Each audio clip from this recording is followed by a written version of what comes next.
Michael Levitt is certain that those who were there at the Nutty Putty Cave site 5 years ago will never forget the effort to save John Edward Jones. "We did our best out there to do a rescue, recovery, to get the death pronounced before Thanksgiving Day," he said, noting that rescuers rushed an EKG down into the cave to confirm Jones's death before midnight turned the clock to Thanksgiving. "We hustled so it wouldn't be a Thanksgiving memory for the family every year," said Levitt, a member of the Nutty Putty Cave management team. And then another decision about the cave was made. "It is not open and it will never be open again," Levitt said. The once popular recreation site was closed to serve as Jones's final resting place after the 26-year-old died after being trapped inside for 27 hours. Levitt, who was the cave's access manager, was there for the rescue that ended just moments before midnight. It remains both difficult and sentimental for Levitt, who sent in his son, then 15, to the narrow passageway with the EKG, because the teenager's size and the exhaustion of the other rescuers made him the best option. A friend ultimately took the device from Levitt's son to confirm Jones's death. Report ad. "It left an indelible imprint on all of our souls, I know that," Levitt said. "It was very tough. And for it not to be a safe rescue, we didn't mind working. We worked and worked and worked, but we never thought that he was going to die. It was devastating to all of us." For Levitt and the surrounding community, the cave itself was another loss. Levitt has spent 29 years as a Boy Scout leader, and the cave was a favorite place of the young men ages 14 to 18. "It was a perfect cave for beginner cavers, recreational cavers and Boy Scout groups," he said.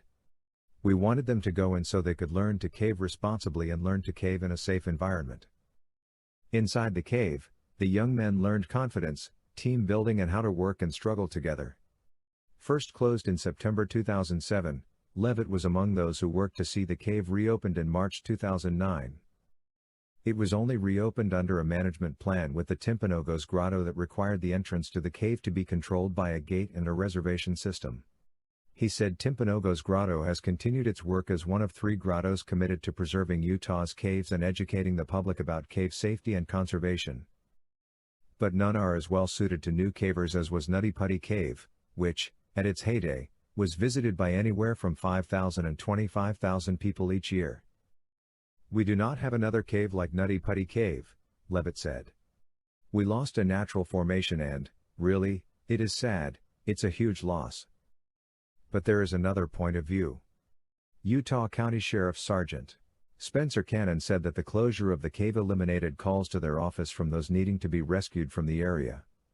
It was a place search and rescue had responded to before, once just a month apart. "There's a sense of relief that we won't have to worry about something like that happening there again. But there were a lot of people who had a lot of enjoyment in that cave," Cannon said. There were many who decried the closure of the cave after Jones's death and others who questioned why it hadn't been closed sooner. Regardless, Cannon said that Jones's death made closing the cave the only logical option. "You would hate to take action on everything because if you cause it to cease existing so you'd never have a problem, we would make everyone stop driving, stop drinking and stop flying," he said, adding that there was a lot of discussion among law enforcement, cave enthusiasts and Utah's School and Institutional Trust Lands Administration about the decision. He, too, noted that he will never forget what happened at the cave. He had been in law enforcement 19 years at the time and had never before seen a situation where someone was alive and uninjured when help arrived and they still ultimately died. "That's the hardest thing to look at on that one, was having someone who was completely alive and vibrant and then was at the opposite end of the spectrum at the end," Cannon said. "I don't think anyone will ever forget, when people ask me what are among the most memorable incidents, that's among the top of the most difficult."